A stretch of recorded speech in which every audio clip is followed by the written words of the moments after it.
I should have known the storm was coming long before it arrived. I should have seen the signs in the hushed boardroom whispers, in the way executives carried themselves as if something monumental was about to shift. But I was too busy with my work, too wrapped up in the silent power of my code, because that's where I found my voice. Inside strings of logic, firewalls, access layers, security vaults so deep and intricate that even I sometimes wondered if I'd gone too far. The company I worked for wasn't just big. It was colossal, a software empire worth billions. Our systems ran governments, banks, sprawling corporations that stretched across continents. If we collapsed, half the world's infrastructure would stumble with us. And me? I was just a developer, quiet, invisible. The kind of person most people in the office didn't look at twice when they passed in the hallway. But that was my weapon: invisibility. Because while everyone else was busy playing politics, fighting for credit, clawing their way into executive favor, I was building. Layer by layer, I created a hidden skeleton key, a master access chain buried beneath the system, invisible to scans, unbreakable by brute force. Not to harm the company, and never that. I built it because I knew how fragile trust in leadership could be. I'd seen too many arrogant bosses gamble away stability with reckless decisions. And deep down, I knew, someday, someone would underestimate me. That day came faster than I expected. I remember the morning he arrived, the new CEO. His name barely matters, but his presence, I'll never forget it. He strode into the building like he owned the air we breathed. Tall, expensive suit, phone glued to his ear, not even glancing at the employees lining up to greet him. People whispered that he had a reputation, a shark in boardrooms, a man who built his legacy by cutting people out and selling himself as the savior. We gathered in the auditorium for his first address. I sat near the back, notebook in hand, curious but cautious. He stepped onto the stage, his smile sharp and empty. "Ladies and gentlemen," he began, his voice booming. "This company has been running comfortably, but comfort breeds weakness, and weakness breeds failure. Under my leadership, there will be no comfort. Only results." The crowd shifted uneasily. His words had the rhythm of inspiration, but the edge of a threat. I scribbled in my notebook, not his words, but my thoughts. Results without vision are ruin. Over the next weeks, the atmosphere thickened. Meetings became battles. Departments were reshuffled overnight. Colleagues who'd worked for years were suddenly pushed out, their roles deemed redundant. And me? He barely acknowledged I existed. The first time we crossed paths in a meeting, I presented a security model I had spent months perfecting. He glanced at the slides, smirked, and cut me off. "Too complex. We need speed, not theory," he said, dismissing my work with a flick of his hand. The room went silent. My heart pounded, but I said nothing. Instead, I looked at him carefully. Because in that moment, I realized something vital. He had no idea what he was looking at. He didn't understand the foundation of the empire he'd been given control of. And that ignorance. It was going to cost him. Days blurred into weeks. He strutted through the office like a conqueror, surrounded by sycophants eager to feed his ego. Every town hall turned into a show of arrogance. "I will double this company's value in a year," he declared.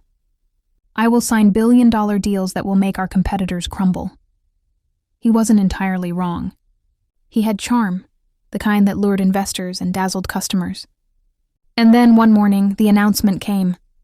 A contract worth billions had been secured with a foreign conglomerate. The company erupted in celebration. Champagne bottles popped, speeches were made, bonuses whispered about.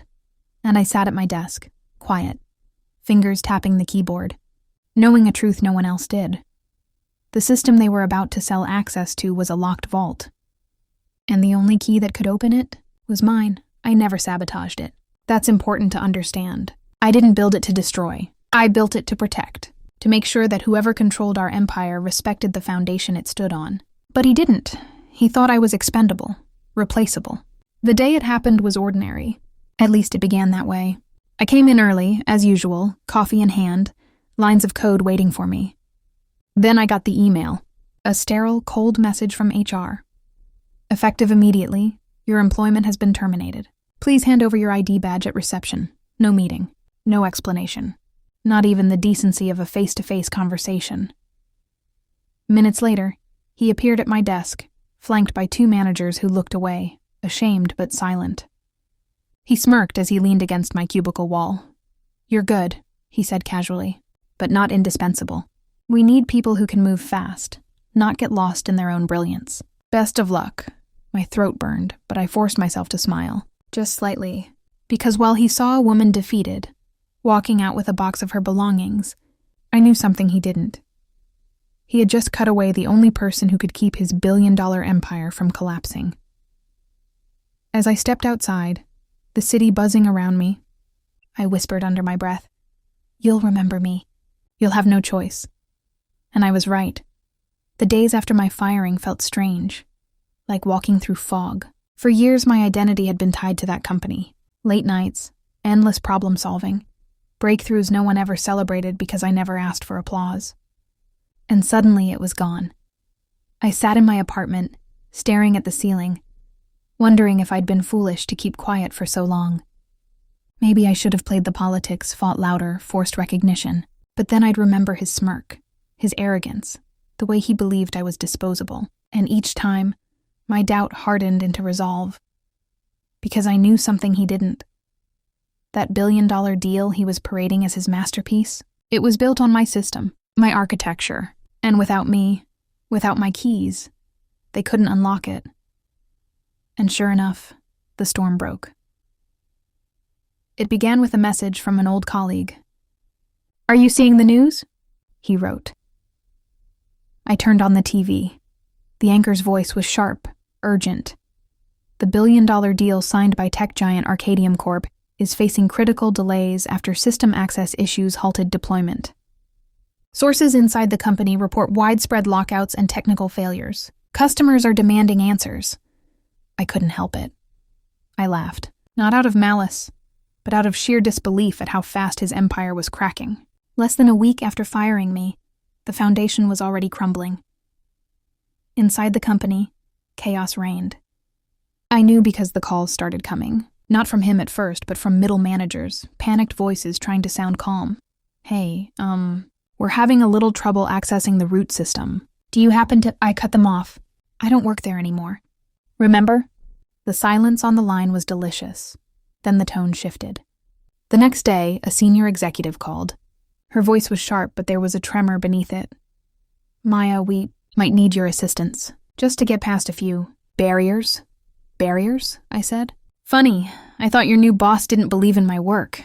She stammered, tried to reframe, but I let her twist. Because I knew the real call was coming, and 2 days later, it did. "Unknown number." I answered, and there he was. His voice, still arrogant, but tinged with desperation. "Maya, we need to talk." I leaned back in my chair, savoring the moment. "Do we?" I said. "I thought I was—" "What was it? Replaceable?" There was silence on his end. Then slowly he said, "The system won't open. No one can get through. We have billions on the line. If this deal collapses, it's over. So I'll ask you once, what will it take?" I smiled to myself, my fingers tracing the edge of my coffee cup. "What will it take?" I repeated. How interesting that now, suddenly, my value is clear.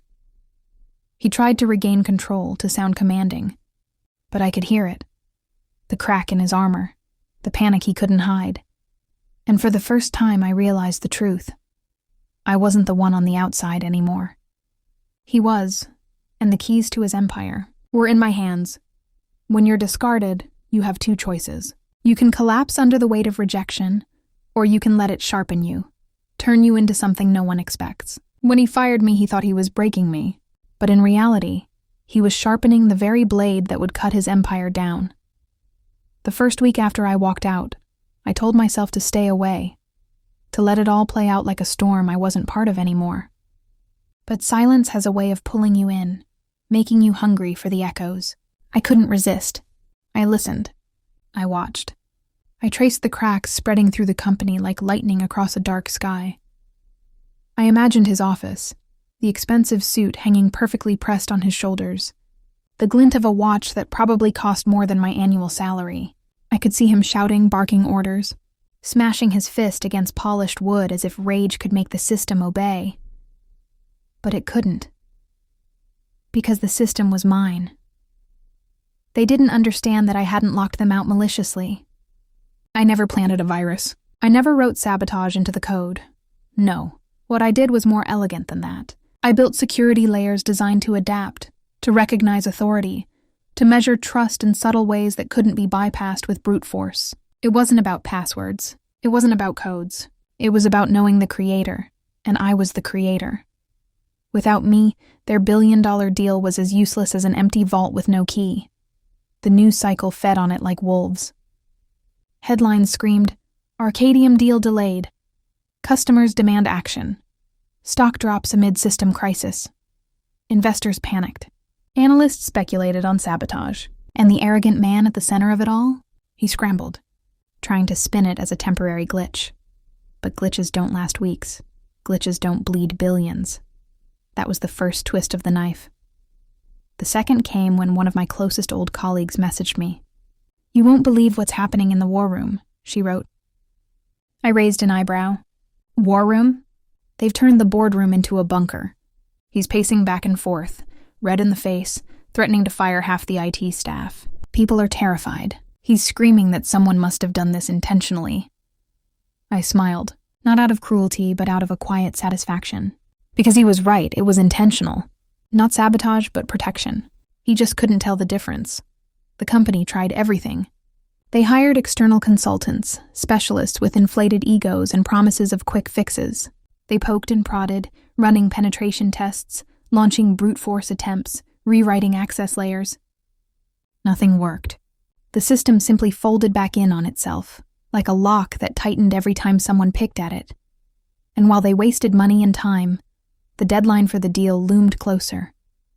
The foreign conglomerate grew restless, their executives demanding updates. Every missed deadline added zeros to the losses. And the man who had fired me, the one who thought I was nothing, found himself drowning. It was almost too perfect. Then came the inevitable, another call. Not from him this time, but from someone higher, the chairman of the board himself. His voice was polished, but I could hear the strain behind it. "Maya," he said, "we understand there's been a mistake. You were let go too quickly. Perhaps we misjudged the value of your contributions." I let the silence drag, savoring the irony. Then I asked the only question that mattered. "Why are you really calling?" He sighed, the sound of pride crumbling. "Because no one else can open it. And if we lose this deal, it won't just be embarrassing. It'll be catastrophic." For a moment, I imagined myself stepping back in, unlocking it with a flick of my hand, watching their relief as billions flowed back into their accounts. But then I remembered the humiliation, the smirk on his lips when he called me replaceable, the way no one stood up for me. And so I said, "It sounds like a leadership problem." The silence that followed was heavy. Then the chairman's voice hardened. "If you won't help for loyalty, then name your price." Ah, there it was. The shift from arrogance to desperation. I leaned back in my chair, staring at the city lights outside my window. "You'll hear from me," I said, and ended the call. That night I barely slept. My mind raced with possibilities. I could take their empire down with a single refusal. I could watch from the sidelines as their stock plummeted, their reputation shattered, their arrogant leader torn apart by the very system he thought he controlled. But destruction wasn't my goal. Not really. I didn't want to ruin the company I had poured years of my life into. I wanted recognition, justice, respect, and above all, I wanted him gone. The next morning, my phone buzzed again. This time it was him. His voice was ragged, all the polished arrogance stripped away. "Maya," he said, "I'll admit I was wrong. We need you. I need you. Just come back, fix this, and I'll make sure you're compensated fairly." The laugh that slipped from my lips was sharp, bitter. "Fairly? You fired me like I was trash. You paraded me out like an example. And now you want me back? I made a mistake," he muttered. "No," I corrected. "You revealed yourself," he tried again, shifting tactics. "Think about the employees. They're innocent. Hundreds of jobs are at stake. Families, livelihoods. Do you really want to see them suffer?" For a moment, his words pierced me. He wasn't wrong. The people at the bottom would feel the collapse hardest. The ones who had no power, no voice. People like me. but I wasn't about to let him manipulate me with guilt. Not this time. I'll think about it, I said, then hung up. The truth was, I had already decided. I wouldn't walk back in as an employee. I wouldn't beg for a desk in some corner, grateful to be allowed in the room. If I returned, it would be on my terms. The system was my creation. The empire was built on my work, and I would not hand it back until they gave me what I deserved. The next day I called the chairman. I'll unlock it, I said, but only under one condition. And that is? He goes, silence. You mean? Yes. Fire him. Publicly. And when you do, you don't just give me my job back. You give me a stake, a partnership, a voice at the table. The chairman exhaled slowly. That's a bold demand. It's the only one, I replied. I could hear the debate in his silence, the calculations spinning in his mind. They were losing millions by the hour. Investors were pulling out, customers were furious, and I was the only solution. Finally, he said, "Give us time. Time." I smiled. Time was the one thing they didn't have. Inside the company, I heard the panic was reaching a fever pitch. He, my arrogant ex-boss, was unraveling. He screamed at the IT team until they cried. He accused people of treason, threatened mass firings. His temper became legendary, spreading across social media as employees leaked stories anonymously. One video surfaced of him slamming a chair against a wall during a failed login attempt. It went viral. Investors didn't see a visionary anymore. They saw a child throwing tantrums with billions at stake, and the board saw it too. 2 days later, I got the call. "Maya," the chairman said, "we've reached a decision. He's finished. Effective immediately, he's out." I closed my eyes, relief and triumph washing over me. "And me?" I asked. "You'll get your partnership. Welcome back. I should have felt victorious. But instead, I felt something else. Anticipation. Because the real game was just beginning. The moment I returned to the company, I walked into the boardroom like I owned it. Not timid, not invisible, not the quiet coder in the corner. I was the storm they couldn't stop. He was there too, sitting at the far end, his face pale, his eyes burning with hatred. He knew what was coming. The chairman cleared his throat. "As of this morning, your contract is terminated. You're no longer welcome here." The room was silent as he stood, his jaw tight, his fists clenched. He glared at me, and for a moment I thought he might explode. But then, without a word, he stormed out. The door slammed shut behind him, and I realized the empire was mine now.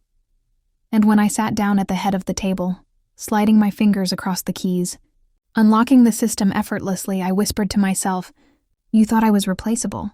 Now I'm irreplaceable." And for the first time in years, I felt it. Power. I wish I could tell you that once he was gone, everything fell neatly into place. That the company immediately embraced me. That the path forward was smooth and effortless. But the truth is, victory always comes with shadows. And shadows, they follow you. When he stormed out that day, I thought it was over. His face pale, his pride shattered, his career in ruins. But as the board members shifted in their seats, glancing at me with a mix of gratitude and suspicion, I realized something important. The battle wasn't about him anymore. It was about me. Would they accept me as an equal? Or would they simply use me as a temporary fix until they could figure out how to cut me out again? I wasn't naive enough to think their promises were eternal. No. If I wanted to keep my place, I would have to prove, again and again, that I was indispensable. So I leaned into the role they had given me. The partner. The one who could save them from collapse. I started with the system. In the boardroom, with their anxious eyes watching, I placed my fingers on the keyboard. Every consultant, every IT specialist they had hired had failed. Weeks of work, millions spent, and nothing. And there I was, quiet, calm, almost amused as I entered a string of commands. My code recognized me instantly, like a fingerprint. The screens came alive, walls opening one by one, firewalls folding back with precision, layers of encryption unraveling like silk. Gasps echoed through the room. The system bloomed open before them, green lights flashing where red ones had been stubborn for weeks. The chairman exhaled loudly, tension leaving his shoulders. "Ladies and gentlemen, We are back in business. And just like that, billions were saved. But in that moment of triumph, I didn't smile. Because I knew what they didn't. The system wasn't just unlocked, it was watching. Every move, every login, every keystroke, and it was loyal only to me. They thought I had given them access. What I had really given them was permission, and permission could be revoked. That night, as I walked out of the office, the city lights glittering like 1,000 digital codes, I felt it again. The balance of power tilting in my favor. For the first time, I wasn't just part of their world. I was above it, but then he came back. Not officially, not in the office, not in the company reports. No. He came back like a ghost, haunting me from the outside. It started small. Anonymous messages in my inbox. You think you've won? This isn't over. At first, I brushed them off as the petty bitterness of a man who had lost everything. But then I noticed something strange. The messages weren't random. They referenced boardroom decisions, private conversations, things no outsider should have known. Someone was leaking information to him. The very company that had begged me to return was now riddled with betrayal. I didn't know who to trust. One night, as I stayed late in the office, I felt it, the presence of eyes on me. You know that sensation, the one that prickles the back of your neck. I turned, but the room was empty. Still, on my desk, there was a folded note. No signature. Just one sentence. You only own what I allow you to own. I froze, my pulse quickening. It wasn't just arrogance, it was a threat. He was trying to tell me that my victory was temporary. And he was right about one thing. Power isn't something you're given. It's something you defend. I doubled down. I poured myself into the system, reinforcing its core, making it stronger, smarter, hungrier. I coded in silence, night after night while the city slept. I made sure every door in the system closed tighter. Every key was unique, every access point traceable. I built it into something alive, something that could sense betrayal before I did. But paranoia has a way of consuming you. I started questioning everyone. The board members who smiled too quickly, the colleagues who whispered in corners, the assistants who lingered after meetings. Any one of them could be feeding him information. And then came the twist I didn't expect, a board meeting. The chairman, stern and polished, leaned forward, his eyes sharp. Maya, we need to discuss the deal. What about it? I asked. The clients are asking for guarantees. They want to know this won't happen again. They're demanding oversight, external oversight, into your system. I laughed. Oversight? That's impossible. No one else can control it. They're threatening to pull out, he pressed. Billions are on the line. The room buzzed with murmurs, eyes darting toward me. I realized then that I wasn't just fighting him anymore. I was fighting them. The very people who had begged me to save them now wanted to leash me, to cut my power in half, and behind their demand, I could feel his shadow. I knew he was the one whispering doubts into their ears, making them question me. He wanted me cornered, but I don't break in corners. I expand. I leaned forward, locking eyes with the chairman. They can have their guarantees, but they'll never have control. You wanted me back because you couldn't survive without me. That hasn't changed. For a moment, silence hung heavy. Then the chairman nodded reluctantly. The deal moved forward, but I knew this wasn't the end. It was the beginning of a deeper war, because he hadn't stopped. No, he was building something, somewhere outside. I could see traces of it. Attempted breaches, subtle probes at the system's edges, digital fingerprints that only I could recognize. He was trying to recreate what I had built. The arrogance of it almost made me laugh. He thought he could duplicate me. But my system wasn't just code. It was instinct. It was me. Still, the attempts grew bolder. And one night, they nearly succeeded. It was past midnight when the alarms triggered. Unauthorized access attempt. High-level intrusion. For the first time, my defenses trembled. Someone had gotten further than anyone should have. I raced to the console, heart pounding, fingers flying over the keyboard. Firewalls flared, encryption shifted, locks realigned. I fought back like a soldier under siege. Every time I closed one door, another cracked open. Whoever was behind it wasn't just skilled, they knew me. My patterns, my rhythms. It wasn't just him. He had help. The realization hit me like ice. He'd found others. Hackers, specialists, mercenaries of the digital world. And together they were trying to tear me down. But desperation makes you dangerous. I didn't just block the attack. I traced it. Through a labyrinth of proxies, hidden servers, encrypted tunnels, and at the end I found it. A private server farm registered under a shell company. But the IP signature? Oh, I knew it. It was him. I had him. But the question burned in my mind. What now? I could destroy him with a single keystroke. Collapse his servers. Erase his work. Leave him in digital ashes. But part of me hesitated, because a clean kill isn't always the most satisfying. Sometimes it's better to let your enemy live long enough to watch you rise higher. So I didn't destroy him. Not yet. Instead, I infiltrated. Quietly, invisibly. I planted seeds in his servers. Code so subtle he'd never notice. Code that let me see everything he did. Every plan he made. Every move he tried. And what I found shocked me. He wasn't just trying to rebuild my system. He was trying to sell it. To the same foreign clients we had just secured.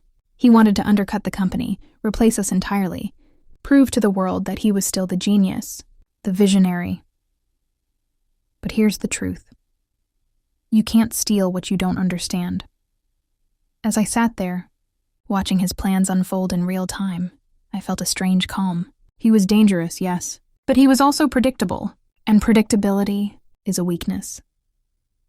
The board had no idea any of this was happening. To them, the company was back on track, the deal safe, profits rising. But I knew better. The storm hadn't passed. It was building. And in the middle of it, I realized something. I didn't just want to defend myself anymore. I wanted to end him. Not just professionally, but completely. Because some enemies don't stop until you make them stop.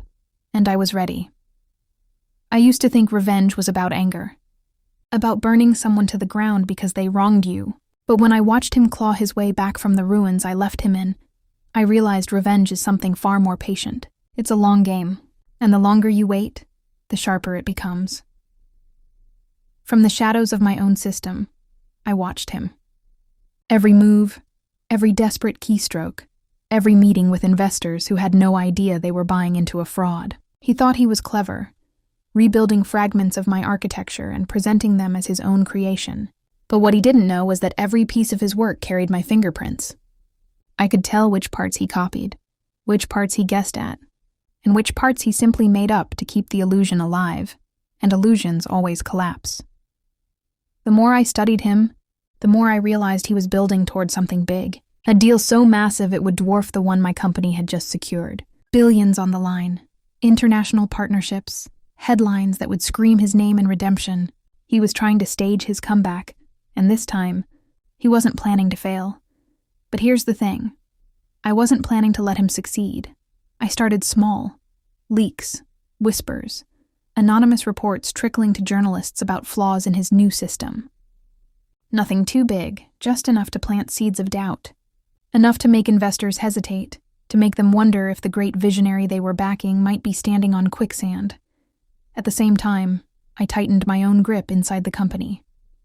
The board had begun to trust me more, but I could sense their lingering fear, so I gave them results. I streamlined processes, secured new partnerships, unveiled innovations they didn't even know we were capable of. Every success bound me tighter to the empire I had once been exiled from. Still, I knew it wouldn't last forever. Not as long as he was out there plotting, and then it happened. The break I had been waiting for. Late one night, my system pinged me, an alert I had built into the deepest layer of my code.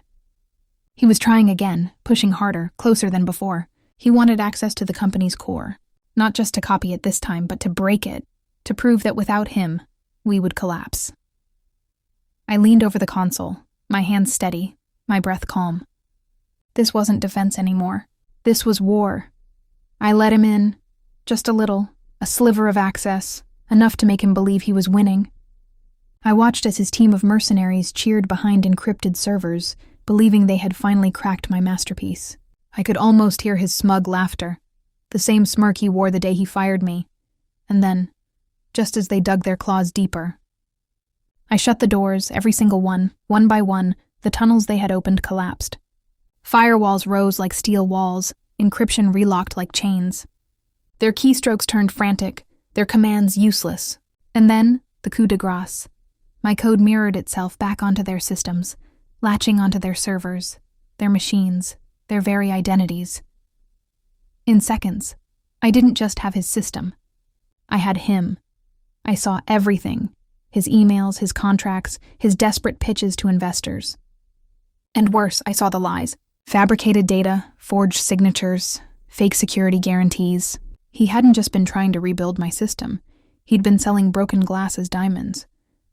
I sat back, the glow of the screen illuminating my face. I could end him right there, with one report, one leak, one well-placed email to the right journalist. But something inside me said no. That would be too easy, too merciful. He didn't deserve mercy.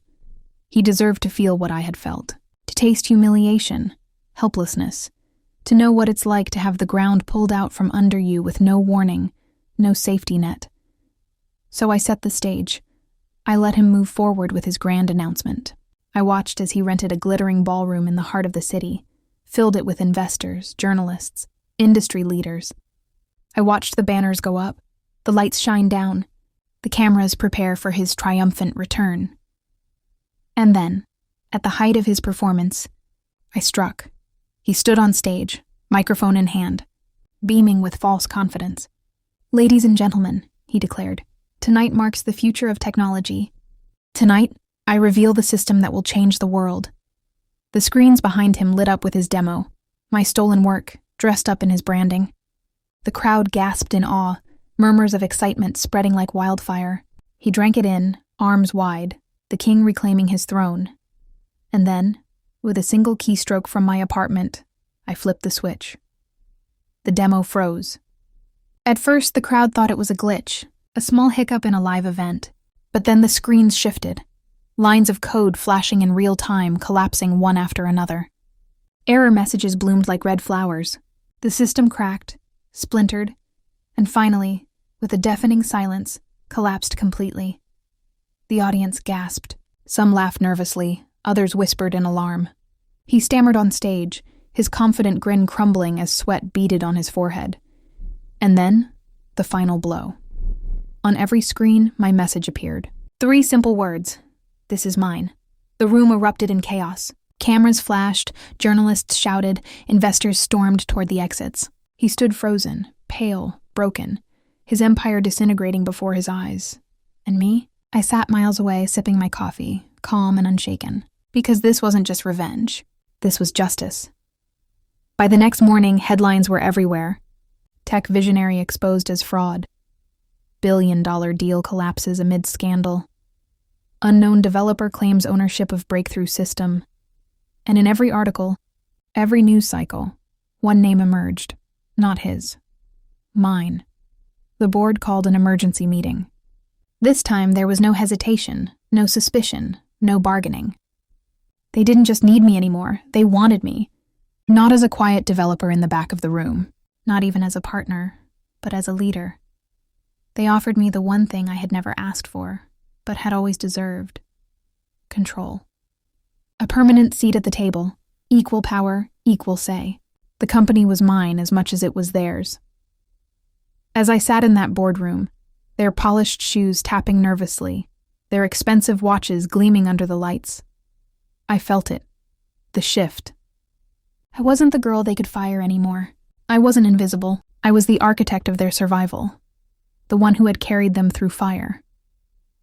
And this time, no one could take that away from me. But here's the part I didn't expect. With victory comes silence. And in that silence, you have to face yourself. I thought revenge would satisfy me, that watching him fall would fill the hollow he left when he stripped me of my dignity. But standing there, looking out at the empire I now held in my hands, I realized something deeper. Revenge wasn't the end of my story. It was the beginning, because what I truly wanted wasn't just to destroy him. It was to prove, to myself, to everyone, that brilliance doesn't come from titles or arrogance or power handed down from above. It comes from persistence, from vision, from the refusal to disappear, no matter how many times you're told you're not enough. He thought firing me would silence me. Instead, it gave me a voice. And if there's one thing I want the world to remember, it's this. Never let anyone convince you that you are replaceable. Never let anyone take from you what you've built with your own hands. They can strip you of titles, of jobs, of recognition, but they cannot strip you of your worth. Because sometimes the very rejection meant to break you is the fire that forges you. I am living proof of that. And as for him, he vanished from the industry, a cautionary tale whispered in back rooms. His arrogance was his downfall, and my silence, once my weakness, became my greatest weapon. So yes, I got my revenge. But more importantly, I got something far greater. A new beginning. And if you're listening to this, if you've ever felt invisible, underestimated, discarded, let my story be the reminder. You are more powerful than they realize, and one day when they least expect it, they will learn the truth. That you were never just an employee. You were the empire.